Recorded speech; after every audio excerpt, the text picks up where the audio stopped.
오늘도 주의 전에 올라오신 여러분을 주님의 이름으로 환영하고 축복을 드립니다.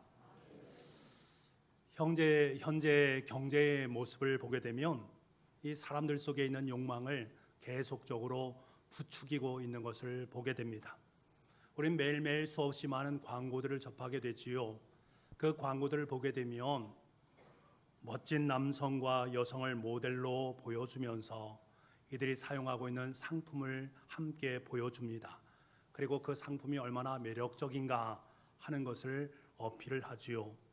멋진 남녀와 상품이 함께 할 수 있는 것은 아님에도 불구하고 왠지 모르게 그들이 갖고 있는 그것을 가져야만이 내 마음이 평안함을 느끼게 만든단 말입니다. 그래서 사회학자들은 오늘 우리가 구매하는 것은 상품이 아니라 기호다라는 말을 합니다. 이 말이 무엇인가 하면 어떤 제품이 있으면 그 제품에 대해서 꼼꼼히 사용 설명서를 읽어보고 그 상품의 질이 어떠한가를 따져보아야 되는데 그 상품의 그러한 것보다는 유명한 브랜드의 제품을 구입한다는 것입니다. 왠지 유명한 브랜드 제품을 사용하면 나도 그와 같은 의식 속에 놓여 있을 것으로 착각하게 만드는 것입니다. 하지만 그런 브랜드 상품을 소유한다 할지라도 자신의 의신이 그만큼 높아지게 되는 것일까 하는 것은 또 다른 문제입니다. 그렇지 않다라는 거예요. 오히려 자기 속에 있는 허함만을 내보이는 꼴이 되는 것입니다. 여러분, 돈이 지배하는 세상 속에서 가장 미움을 받는 사람이 누군지 아십니까? 돈이 세상을 지배하는데 세상이 미워하는 사람이 있습니다.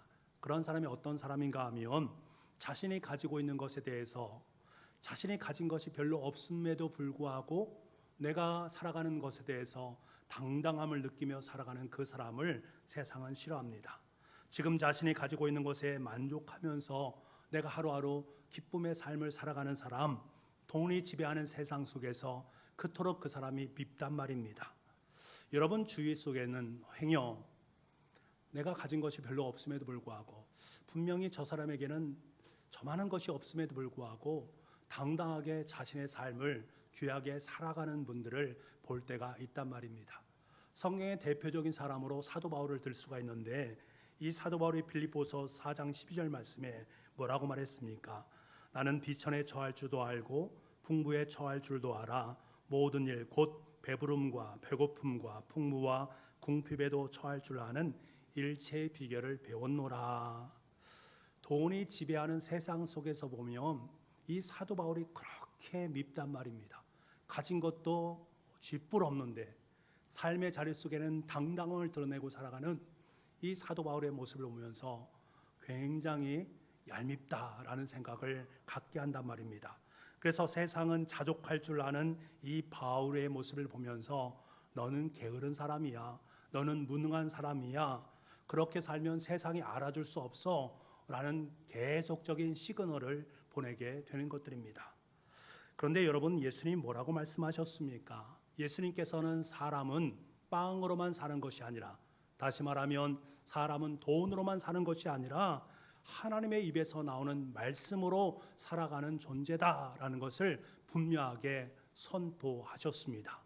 돈의 세상 속에 있는 사람들에게 그것이 아님을 선포하셨단 말입니다. 우리는 그동안 예수 그리스도를 잘 믿으면 물질의 복과 건강의 복과 영혼의 평안함의 복을 누리며 살아간다라고 생각을 합니다. 맞습니다. 예수님을 잘 믿으면 우리의 삶 속에 이러한 은혜가 있단 말입니다. 그런데 여러분, 이것이 진정한 복인가? 아닐 수도 있다라는 거예요. 어찌 보면 이것은 복의 부산물인 복의 그림자의 모습일 수 있음을 우리는 알아야 됩니다. 진짜 복은 성경에서 뭐라고 말합니까? 끊임없이 우리에게 이야기하는 것이 진정한 복은 하나님 자신이다라고 말씀을 하고 있습니다. 하나님을 중심으로 살아가는 삶이 진짜 복이다.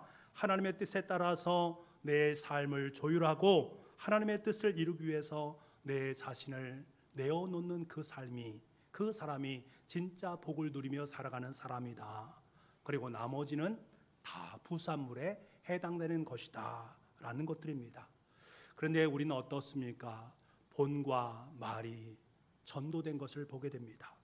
내가 살아가는 이유가 무엇이고 내 삶의 목적이 무엇인가 라는 목표와 목적이 분명히 있어야 됨에도 불구하고 이것보다는 내 삶 속에 있는 부산물에 더 관심을 갖는 우리의 모습을 보게 된단 말입니다. 그래서 우리는 끊임없이 내 삶의 자리 속에 물어야 됩니다. 내 삶의 목표와 내 삶의 목적은 분명히 무엇인가? 내가 살아가는 이유가 무엇이고 내 삶의 목적이 무엇인가를 분명히 알아야 됩니다. 그럴 때 비로소 본과 말이 전도되지 않을 수 있단 말입니다. 우리의 인생에는 두 부류의 인생이 있습니다. 하나는 내가 살아가는 분명한 이유를 아는 사람입니다. 내가 살아가는 목적이 있단 말입니다. 이 사람들의 특징을 보게 되면 하루하루 살아가는 삶의 자리가 너무나도 경쾌합니다. 활기차고 아름답고 힘이 넘치는 모습들을 보게 됩니다. 반면에 또 하나는 살아야 할 이유를 분명히 깨닫지 못하고 살고자 하는 분명한 목적 의식이 없는 사람입니다. 하루하루 살아가는 삶의 자리가 그럭저럭 살아가는 것들입니다. 이런 사람들의 특징은 굉장히 무기력합니다. 힘이 없습니다. 왜냐하면 지금 내가 살아갈 삶의 목표점이 분명히 없기 때문에 그렇습니다. 철학에서 인간이 살아가는 삶의 형태에 대한 부분을 이야기할 때 두 가지로 이야기를 합니다. 하나는 생존이라는 것이고 또 하나는 실존이라는 것입니다. 여러분, 생존, 예전에 TV 프로그램을 보게 되면 야생에서 살아남는 법에 대해서 프로그램을 많이 우리에게 방영한 적이 있습니다. 근래에는 그것을 잘 보지 못했는데 굉장히 많이 있습니다. 정글의 법칙이란 프로그램도 저도 많이 보았는데 야생에서 어떻게 살아가는가, 어떻게 살아가는 것이 좋은가 하는 것들을 우리에게 보여주는 것입니다.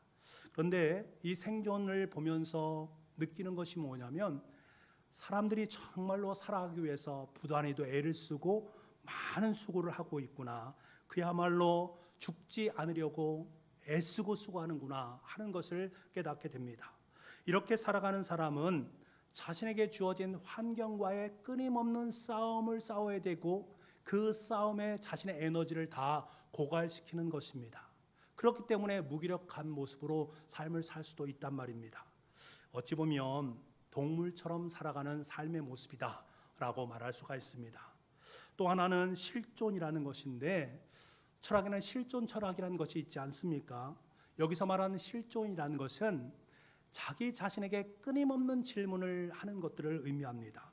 자기 자신에게 물으면서 존재하는 인간의 주체적인 상태를 실존이란 말을 사용을 합니다. 그러니까 내 자아가 주체가 되어서 내가 지금 무엇을 위해 살아가지?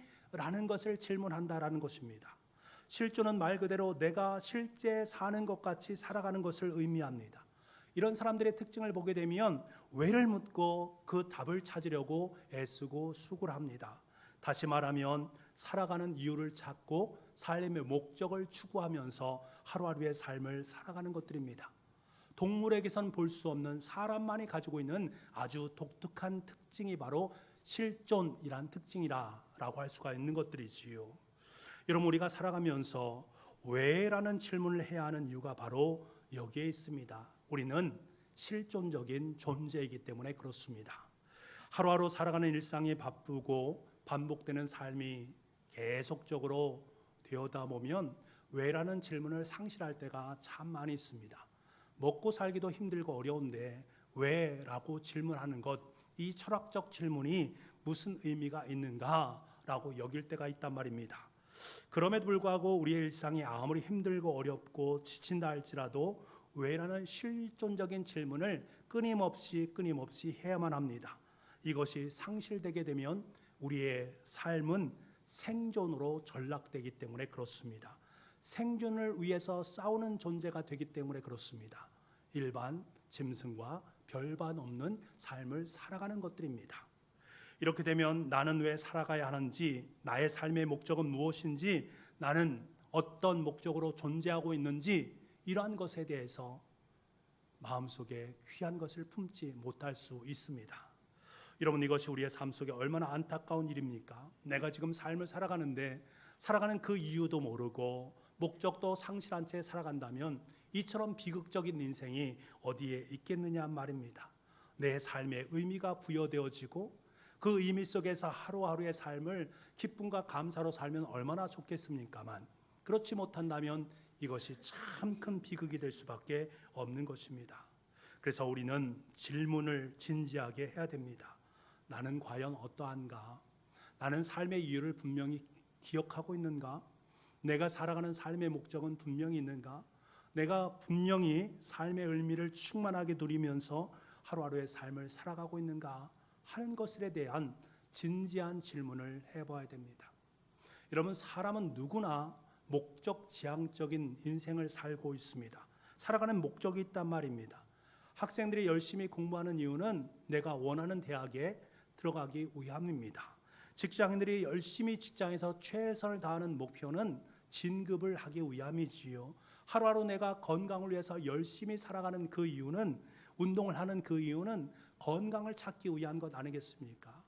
그 목적이 조그만 거나 아니면 큰 목적이라 할지라도 사람들은 누구에게나 목적이란 것이 있단 말입니다.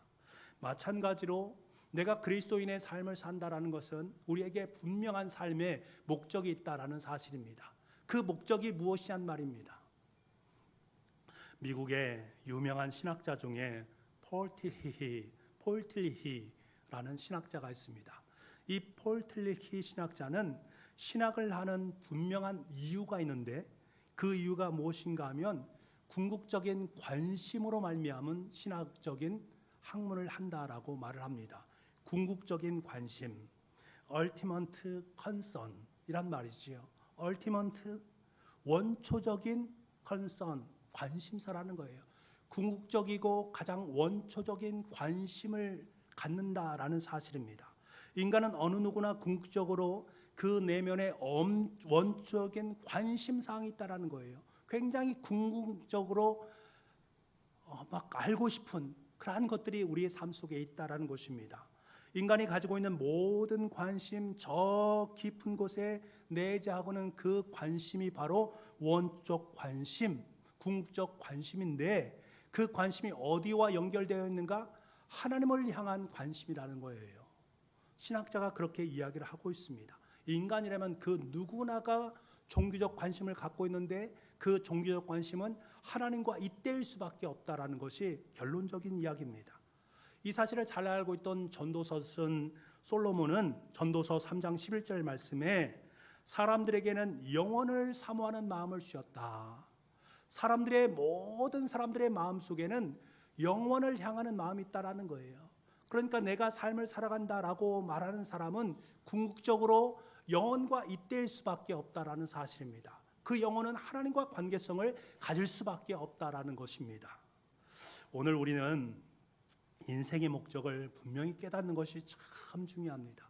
그래서 인생의 목적을 분명히 깨닫고 영혼에 잇대어서 하나님의 존재를 깊이 있게 깨달았던 한 인물을 만나게 됩니다. 그 인물이 바로 사도 바울입니다. 바울은 원세 인생의 목적이 분명했습니다. 자신의 삶의 인생의 목표점이 분명했습니다. 유대교의 지도자가 되어서 이스라엘 민족을 하나님께로 이끌어내겠다라는 엄청난 포부를 가지고 있었단 말입니다. 이를 위해서 최선의 삶을 살았던 사람이 바로 이 사도 바울이었습니다. 그래서 이것을 이루기 위해서 가말리엘 문화에 들어가 수학도 했고요. 공부를 마친 후에는 유대교의 발전을 위해서 헌신 봉사하는 삶을 살았습니다. 그 봉사가 지나치다 보니까 예수님을 믿는 사람들을 잡아서 옥에 가두는 일을 감당했던 인물이 바로 이 바울이었습니다. 그런데 어느 날 다메섹 도상에서 부활하신 주님을 만나게 됩니다. 그리고 난 다음에 그의 인생의 목표가 완전히 바뀌게 되어집니다. 그동안은 유대교의 지도자의 삶으로 자신의 목표점을 두었는데, 이제는 예수 그리스도, 다시 말하면 주님의 사도로 부름받은 것에 목표를 두고 자신의 인생의 목적도 달라집니다. 땅끝까지 복음을 전하는 것, 이 땅이 하나님 나라의 확장을 눈으로 보고 그 확장을 이루기 위해서 부단히도 애쓰는 것에 목표점을 두게 되는 것입니다. 그렇습니다. 우리 그리스도인은 예수님을 만나기 전과 후의 관점 자체가 완전히 달라집니다. 궁극적인 목적 자체가 완전히 달라질 수밖에 없단 말입니다. 그동안에 세상에 가지고 있던 내 인생의 목적이 아니라 궁극적인 목적, 제1의 목적, 가장 원초적인 목적인 하나님과 잇대어서 영혼의 삶을 살아갈 수밖에 없는 존재가 바로 우리다라는 사실입니다. 궁극적인 목적이 우리의 삶 속에 있다라는 거예요. 우리는 그것을 바로 깨달을 수 있어야 됩니다. 그것을 제1의 목적으로 둘 수 있는 은혜가 있어야 됩니다. 그렇다면 그리스도인의 최고의 인생의 목적이 무엇일까? 예수 그리스도를 만난 이후에 나의 삶 속에 최고의 목적이 과연 무엇일까 하는 문제입니다. 굉장히 난해한 문제 아니겠습니까? 이 문제에 대해서 너무나도 명쾌하게 해답을 준 부분이 웨스터민스터 신안 고백에 고스란히 담겨져 있음이 참 고맙고 감사한 일입니다. 웨스터민스터 신안 고백을 보게 되면 이 고백이 원래 전 세계 장로교회의 신앙의 뿌리 역할을 하는 것들인데 그 뿌리 역할 속에서 하나의 교리 문답서를 만들었단 말입니다. 그래서 예수님을 잘 믿고 하나님에게로 나아갈 수 있는 방향에 대한 것을 잘 설정해 두었는데 그 첫머리에 첫 번째 질문이 이렇습니다. 사람이 제일 되는 목적이 무엇인가 하는 질문이었습니다. 우리가 그토록 찾고 있던 궁극적인 문제를 지금 터치하고 있는 것입니다. 이 대답에 대한 것을 우리는 이미 저와 여러분은 잘 알고 있습니다. 사람의 제일 되는 목적은 첫 번째로는 하나님을 영화롭게 하는 것이고 두 번째로는 하나님을 영원히 즐거워하는 것이다 라는 것들입니다. 사람이라면 누구나, 이 땅의 삶을 살아가는 사람이라면 누구나, 예수 그리스도를 믿음으로 고백하는 그리스도인들은 더더구나 두 가지 제일 된 목적이 있다라는 거예요. 하나님을 영화롭게 하고 하나님을 영원히 즐거워하는 삶을 살아가는 것입니다. 자, 그렇다면 하나님을 영화롭게 한다라는 것이 무엇일까? 하나님을 영화롭게 한다, 많이 들어보지 않았습니까? 그런데 이 영화롭게 한다라는 말이 마음속으로 잘 들어오지 않습니다. 그래서 일상적인 언어로 바꿔 말하면 하나님께 영광을 돌린다라는 말입니다. 하나님을 영화롭게 한다, 다시 말하면 하나님께 영광 돌린다라는 말은 구체적으로 무엇일까? 여러분, 하나님께 영광을 돌린다라는 것은 먼저는 하나님을 인정하는 것입니다. 하나님을 하나님으로 인정하는 것이 하나님을 영화롭게 하는 것이라는 거예요. 우리는 이것을 굉장히 쉬운 것으로 생각할 수 있습니다만 그렇지 않습니다. 하나님을 하나님으로 인정하는 것이 참 힘들고 어렵다라는 것을 깨닫게 됩니다. 하나님은 온 우주를 창조하셨습니다. 그리고 나를 창조하셨습니다. 내가 이것을 인정한다면 나는 늘 하나님께 감사할 수 있어야 됩니다. 나를 창조하신 하나님, 그 하나님께서 내 삶 속에 함께 동행하시며 내 삶을 이끌어 주시고 보호하시는 그 은혜에 감사할 수밖에 없습니다. 나를 만드신 분이 나를 아껴주시고 사랑하고 계시는데 내가 어찌 감사하지 않을 수 있겠는가? 그 감사하는 마음을 품고 살아가는 것이 바로 하나님을 인정하는 사람입니다. 보세요, 하나님을 인정하는 사람은 늘 감사하면서 감격하며 살아가는 모습들을 보게 됩니다. 하나님을 인정하지 않으면 감사라는 것을 읽어낼 수가 없단 말입니다. 그리고 하나님을 인정한다는 것은 더 나아가서는 하나님의 뜻을 내 삶을 통해서 살아내는 것을 의미합니다. 하나님의 뜻을 사는 거예요. 오늘 20절 말씀에 보니까 너의 몸으로 하나님께 영광을 돌리라, 너의 몸으로 하나님께 영광을 돌려라, 너의 몸으로 하나님을 영화롭게 하라라는 말씀입니다. 우리가 하나님을 하나님으로 인정했다면 우리의 삶 속에 이것이 몸으로 드러날 수 있어야 된다라는 거예요. 살아내는 작업이 우리의 삶 속에 있어야 된다라는 사실입니다. 그래서 사도 바울은 19절 말씀에 너의 몸은 너희가 하나님께로부터 받았다라고 말합니다. 네 몸은 하나님께로부터 받았기 때문에 하나님의 것이고 성령의 전이라는 거예요. 하나님의 것을 내 함부로 사용하지 말라는 것입니다. 내 몸은, 여러분의 몸은 하나님께서 허락하신 몸이기 때문에 신령한 하나님의 몸으로 그 몸을 가지고 하나님의 뜻을 이루며 살아가라 라고 우리에게 요청하고 있습니다. 예수님께서 하나님 아버지를 영화롭게 하는 것에 대해서 이렇게 말씀하신 적이 있습니다. 요한복음 17장 4절 말씀인데요, 우리 이 말씀을 함께 같이 한번 읽어보겠습니다. 시작. 내게 하라고 주신 일을 내가 이루어 아버지를 이 세상에서 영화롭게 하였사오니 아버지께서 내게 하라고 주신 일을 내가 이루어서 아버지를 영화롭게 했다.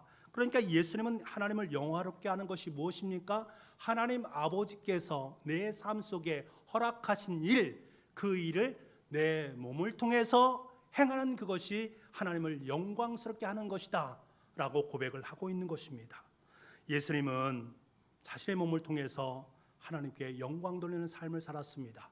그래서 하나님의 뜻인 십자가에 못 박혀 돌아가심으로 말미암아 온 인류를 구원하셨습니다. 하나님께서 명하신 일이었기 때문입니다. 온전히 자신의 몸을 통해 하나님의 뜻을 이루었습니다. 하나님 나라를 가르쳤고 귀신을 쫓아냈고 하나님 나라의 복음을 선포하셨습니다. 왜요? 하나님께서 하라고 명하신 일이기 때문에 그렇습니다. 그래서 그는 온 신명을 다해서 자신의 육신을 다해서 신명나게 하나님의 거룩한 사역을 감당했던 것입니다. 이것이 바로 하나님께 영광 돌리는 일이기 때문입니다. 여러분 그렇습니다.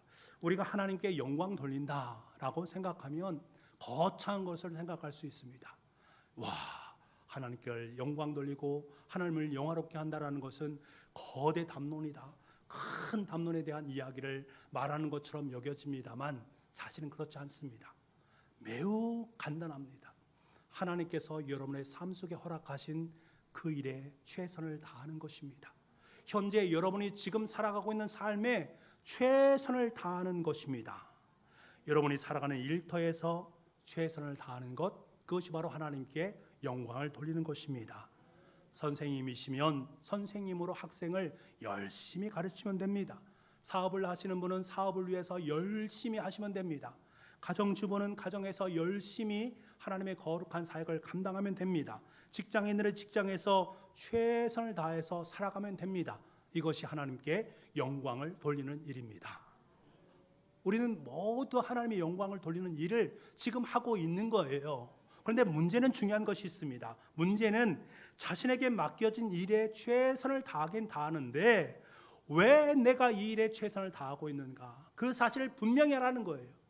내가 지금 최선을 다해서 하나님의 귀한 것들을 감당하면서 일을 하고 있는데 왜 그것에 최선을 다하는가 하는 목적을 분명히 하라는 것입니다. 돈을 벌기 위해서, 사람들에게 칭찬을 받기 위해서, 내 만족과 유익을 위해서, 그것이 아니라는 거예요. 이 사역을 통해서 하나님을 영광 돌리기 위해서, 하나님을 영화롭게 하기 위해서 내가 일을 감당한다라는 그 마음을 꼭 마음속에 품으시기를 원합니다. 그것이 하나님을 영화롭게 하는 것입니다. 여러분의 삶을 통해서 하나님의 영광을 각인시키시길 원합니다. 여러분의 삶을 통해서 하나님의 영광을 온 누리에 전할 수 있는 역사가 있기를 간절히 소망합니다. 두 번째로는 하나님을 즐거워하는 것입니다. 하나님을 즐거워한다. 이 말이 굉장히 낯선 것처럼 여겨집니다. 불경스러운 것처럼 여겨집니다. 아니, 인간이라면 어떻게 하면 하나님께 기쁨을 드리기 위해서 노력해야 되지? 하나님께 기쁨을 드려야 되지? 하나님을 즐거워할 수가 있어? 라고 생각할 때가 있단 말입니다. 하지만 성경을 보십시오. 하나님을 즐거워하라 라고 말씀합니다. 시편 33편 1절을 보게 되면 너희 의인들아 여호와를 즐거워하라. 많은 그리스도인들은 하나님을 경외하라 라는 말을 많이 듣습니다. 경외라는 말은 거룩한 두려움을 갖는 것 아니겠습니까? 그러니까 하나님 앞에 서게 되면 왠지 모르게 옷깃을 여며야 되는 그런 몸가짐을 가져야 되는, 그리고 하나님이 그렇게 어렵게 느껴질 수가 있단 말입니다. 그런데 시인은 여호와를 즐거워하라라고 말합니다.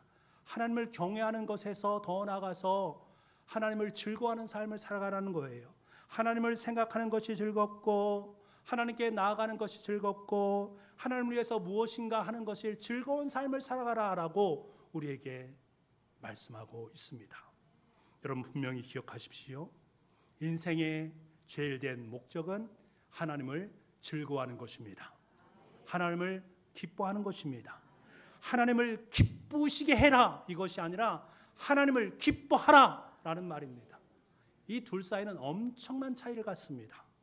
하나님을 기쁘시게 해드려야 된다라고 생각하면 우리는 머릿속에 딱 떠오르는 것이 어떻게 하면 하나님을 기쁘시게 해야 되지? 내가 어떻게 해서 하나님을 기쁘시게 하지? 하는 방법론적인 것을 생각하게 됩니다. 머리가 지끈지끈하기 시작합니다. 눈치를 보아야 됩니다. 내가 어떤 것을 행하고 난 후에 정말 이것이 하나님께 기뻐하시는 일일까? 정말 하나님께 즐거워하시는 일일까? 하면서 전전긍긍할 수 있습니다. 괜스레 부담이 듭니다.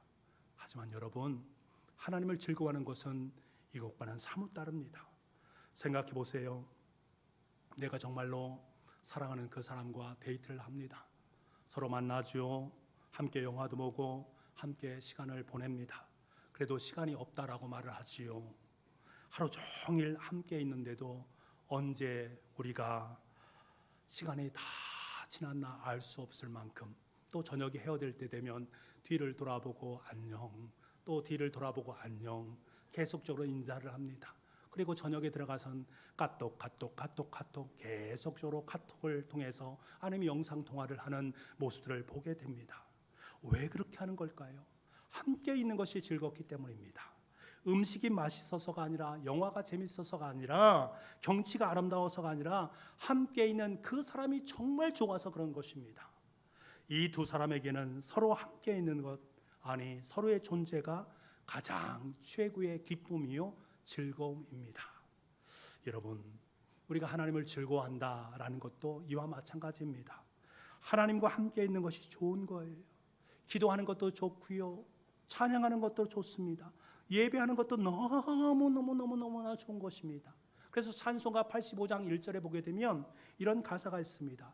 구주를 생각만 해도 이렇게 좋거든. 주님만 생각만 해도 이렇게 좋다라는 거예요.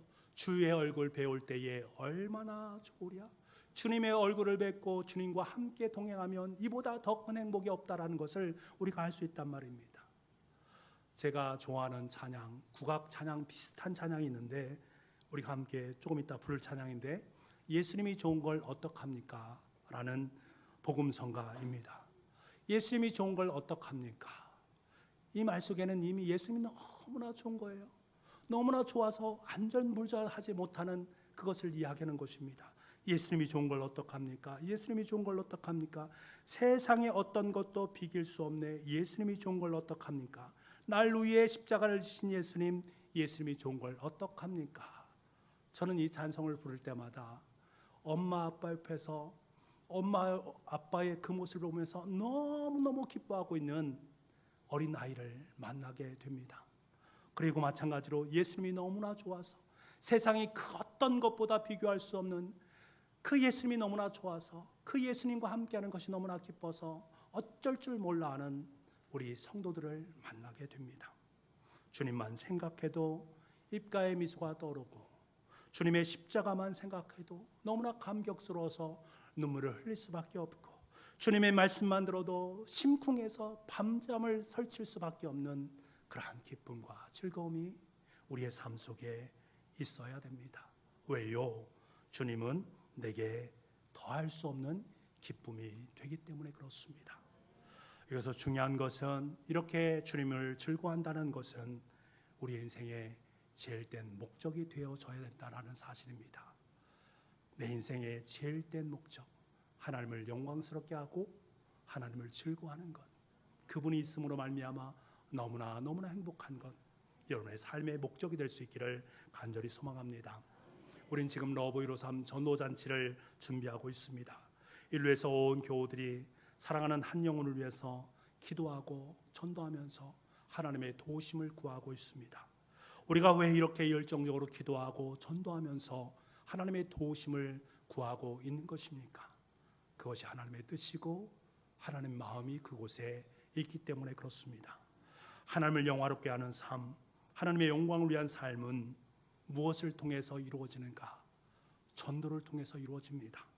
하나님을 즐거워하는 삶의 최종적인 완성은 무엇을 통해서? 천국 잔치를 통해서 완성이 되어집니다.